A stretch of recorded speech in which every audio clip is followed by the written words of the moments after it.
still is on this side, still rocking my favorite Batman jacket. Here we go again, guys. Here's my top 10 best movies of the year. Like I said, I'm sorry I can't do my YouTube reviews as much as I can and everything like that. I apologize to the universe. It's been a good run, good ride. I love everybody that's watched my channel, like, dislike, comment, subscribe, all that good shit.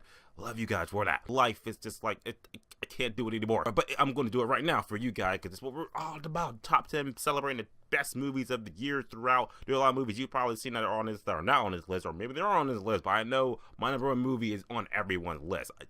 You know what it is, spoiler alert. But we'll get into that later. Let's get into the top 10 best movies, my top 10 best movies of 2018.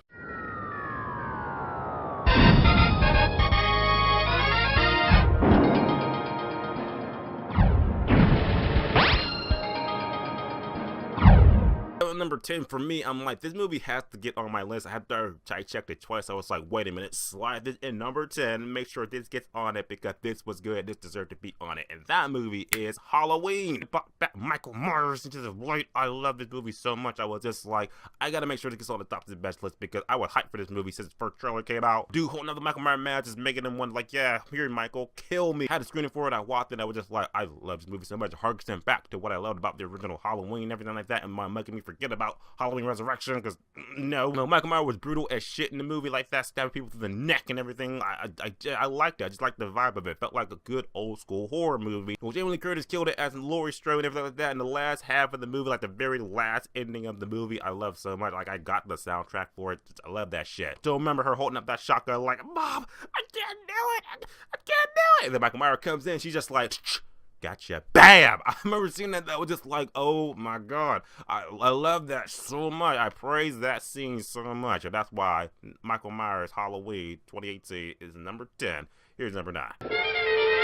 Go number 9 for me. That was like earlier in the year. I was like, this is getting on the list. I know I was going to see way more movies after this, but I had to make sure it doesn't fall through the cracks, so this gets on the list. And number 9 is going to be Ready Player One. Nostalgia, bomb of nostalgia. Just everything about this movie I just love so much. I love all the pop culture references, all like video game, movies, just everything crammed into this megalomania of a movie. I love it so much. The movie, I'm just like, I need to like, I want to watch it again, just slow it down for my friend to catch every last character in the movie. There's so many things about it. I love everything like that. I just loved it. The Oasis, if we ever get to a reality like that, I hope I'm alive to be able to experience it, because I want to live in the Oasis. It was awesome. I loved it. One of my favorite parts about the movie, I still remember, she was just like, here, take this. He's like, what is it? He's like, it's Chucky, and he throws it Chucky. I love this movie so much. That's why Ready Player One is number 9. 8 for me. I didn't do a review for this movie, but it's still a good movie, because like I said, this was post, you know, I'm not doing YouTube reviews anymore, but I gave this movie 8, 10 out of 10, and I loved it, and that's why number 8 for me is going to be Spider-Man Into the Spider-Verse. There's so much to like about this movie. Like I said, people who do not know Miles Morales is, I feel like they could get attached to him. They'll like him a lot more in this movie. I liked all the elements in this movie. I like the story, the humor, like the heart, the drama, and everything like that. The moral lessons, and of course the crossover, because I love Nicolas Cage as Spider-Noir. He was good. Spider-Pig, Spider-Gwen, I just love me some Spider. I love Spider-Gwen. I love her. Something about this movie, the soundtrack of the movie is also great too. It's one thing I can say about 2018, that the soundtrack for these movies is just amazing. Like, I don't remember 2017 movie soundtracks being this good. 2018 hits it right home. Something I like about this movie, Spider-Man Into the Spider-Verse was amazing, great movie. That's why it's number 8 for me. Number 7, like, whoa, if I could look back, like, whoa, this movie, the last 2 movies of this franchise has been like 1 or 2 in the top 10 best list movie for me, but it's number 7, so it shows you that there are a lot of good shit that came out this year. But number 7 is going to be Mission Impossible Fallout. Ethan Hunt is just radical and awesome. Henry Cavill is also great too, his super mustache that makes up for his performance in Justice League, because he was awesome in this movie. I just love the Mission Impossible movie. They have not failed me yet. At this movie, the last movie, the movie before that, all the Mission Impossible movies were awesome, great. They've always been on the top 10 best list movie for me, and this is the good trend continues on. And nothing more I can say about this movie that I haven't said in my review for this. I just love me some Mission Impossible. This was awesome, and that's why it's number 7. Let's get to number 6. For me, another movie, I'm like, I gave this movie a 10. Don't let it slip through the cracks. And that movie is Deadpool 2. A movie that actually surpassed the second movie for me, because I liked a lot of things about this movie so much. Of course, I love me some Ryan Reynolds as Deadpool like that. I feel like it stepped it up without feeling like a generic sequel for me. Everything I like about the first Deadpool just carried over to this one, and then some like that, like all the new ideas and time travel and stuff like that. Like maybe Deadpool could be in the Marvel Cinematic Universe when you saw the ending of this movie. I mean, matter of fact, I'd say the last ending half of this movie, or the post-credit scene of the movie, was just like, yes, this is Deadpool. Loved it so much. That's why Deadpool's number 2 on the movie. Let's just go on to the top 5 movies of the year. Here we go. Number 5 for me, I think it was the first movie. Well, no, it wasn't the first movie I gave it. What is this? For a movie I gave a 10 to. I think it was the second, but this was the movie I was like, whoa, this is original, this is great, I love it. This needs to get on the top 10 best list. I thought it was going to be like top 3, but I saw more shit. And that movie is A Quiet Place. A movie that literally like can shut an entire theater up. This is the quietest I've ever seen any movie theater ever when I saw this movie. It felt like any noise I made, someone was on screen was gonna die, and that was original, and that was crazy. A movie that pretty much just like emulates that, yeah, making sound can kill you. This movie, I walked out like, there's so many things in the world that make sound that would just kill all of us. We would be doomed. And speaking of which, I'm gonna touch real quick. I did see that movie Bird Box that a lot of people were talking about, and I felt like Bird Box was like The Walking Dead meets A Quiet Place, but just like a grade B version of it. Because I just felt like you get around not seeing more than you get around like sound, because everything in the world makes sound. That's a lot harder to like mute and like kind of conceal versus like sight. Like you can be blind and you can cut off your eyesight, but still being able to navigate through the world like that. There's things you can navigate through the world without sight. All right, sound, different story. Everything makes sound, and sound equals death. And the drama and the characters in the movie I love so much. The creature designs were cool, and the last half of the movie was just great. The whole idea in the movie was awesome. One of the most original movies I've seen this year. I loved it so much. That's why it's number 5. Here are the top 4 movies. Here we go. Number 4 for me.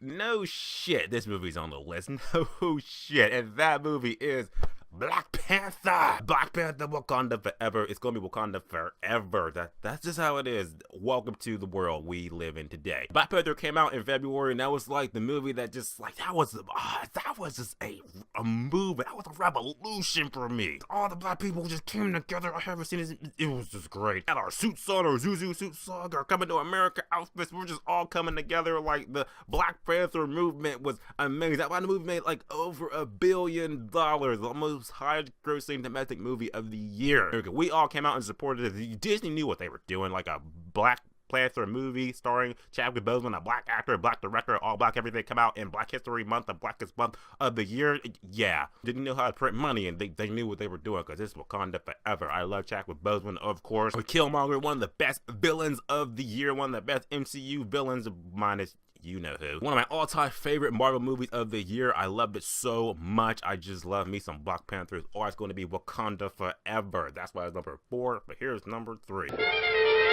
Which movie did I like more? Is animated movie? What is the battle of the animated movies? What did I like more? And I'm gonna say this is number 3 because number 2, you'll know why. Number 3 for me is Wreck-It Ralph. Ralph Breaks the Internet. I loved a lot about that movie too. This was the year of crossover, especially with Disney, because all the new character properties is crossed over in this movie without that being like the main gimmick of the movie. This is still Ralph and Penelope's movie and story. That's in the movie, but it's in the background and everything like that. It's a thing, but it's still like their story, and I love that so much. It never lost the heart, never lost the humor, never lost like that spark that made the first Wreck-It Ralph so great. And that's how you make good sequels. That's just like Disney just knows what to do. They just know. Ralph Breaks the Internet too. There's so much to like about the movie. The animation is great. The heart in the movie is great. The action scenes are amazing. Like the action scene, that car chase movie with Wonder Woman, the Gal Gadot's character. I love that so much. I was just like, this is how you do animated Tokyo Fast and Furious. I love that shit. It was good. And so much like about this movie, I love this so much, but there are 2 more movies that just beat out Wreck-It Ralph for me. The second movie is another animated movie that you probably know what it is. Let's get to it.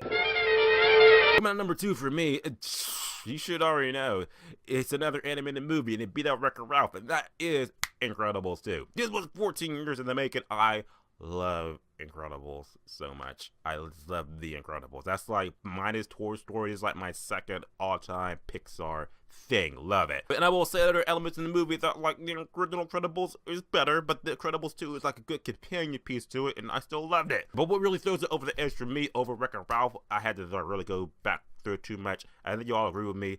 it was a Jack Jack scene. Jack Jack versus the raccoon. I love that so much. I love Jack Jack so much, so much. I need the Oasis to be a real thing, because if I go to the world of Pixar, I want to hang out with Jack Jack just all day, every day, because I love me some Jack Jack. Now, Jack Jack stole the movie. The other characters in the movie were great, of course, but it's all about the Jack Jack. Let's be real. It's all about Jack Jack. Now, love Incredibles 2. That's why number 2 for me. Before the #1 movie of the year, I saw it, and I was just like, there's no other movie that's going to beat out this movie. This movie got the highest rating. It got a rating I never gave to any other movie. So let's get to it.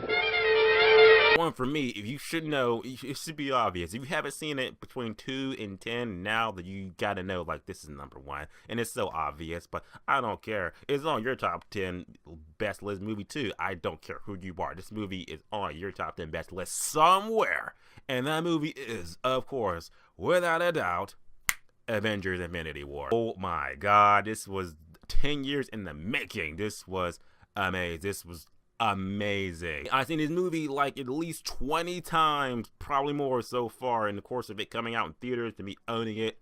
And every time I see it, it never gets old. It's never like a skip. Nah. The movie from start to finish, Thanos is, I want to say, I'll say one of, so I'm not like, well, he's better than, okay, one of the best villains, period, and one of the best MCU villains of all time. He's a character, he has feeling, he has thought, he has motivation, he has layers, I love all that stuff that makes a good villain. Like, I would say Thanos is up there with Heath Ledger's Joker. If you're gonna go down history, Thanos has actually killed it. I loved it so much. But this was also just like the ultimate, like, assemble movie. You brought in the Avengers, you brought in Spider-Man, Black Panther, Doctor Strange, Guardians of the Galaxy, man, them all come together for this super mega movie. Everyone came out to support this movie, and it showed. This is the highest grossing movie of the year worldwide, and the highest MCU movie ever, with over $2 billion, if you didn't know that. Over $2 billion this movie made. Like, what? I can only imagine what Endgame's going to be. And I feel like if Endgame is like 3 hours long, like they said, and they like cram it, pack it, just keep it right in the pocket and everything, to keep that, you know, and kill off people. Well, like I said, if Captain America and maybe Iron Man, I don't want to see them die, but if they die, if we lose the core Avengers movie, like they're dead, like dead, I will say this movie will exceed Avengers: Infinity War and just be amazingly, if not better. Just talking about Avengers: Infinity War as a whole, I love it so much. So many things about this movie I just like I could quote this movie for days. I know it's on your top 10 list somewhere, but for me, it's absolutely #1 for me. I get this movie an 11 out of 10 and broke the scale because it was that great. I saw it in every format it came out in theaters. Saw it regular, saw it IMAX 3D, saw it XD 3D, just saw it, you know, just regular 3Ds. It was so on. And every time I saw it, I love it because it keeps getting better every single time I see it. And that's why it's #1 for me, Avengers: Infinity War. So that's my top 10 best list movies of 2018. It's been an amazing year. The movies and everything like that, there's so much good shit. So what is your top 10 best movies that came out this year? Put in the comments, let me know, let's just talk about it. And yeah, guys, thanks for riding with me for 4 years of doing this shit. It's been amazing. And as always, guys, just subscribe, because I don't know when they'll be in next time, but just subscribe.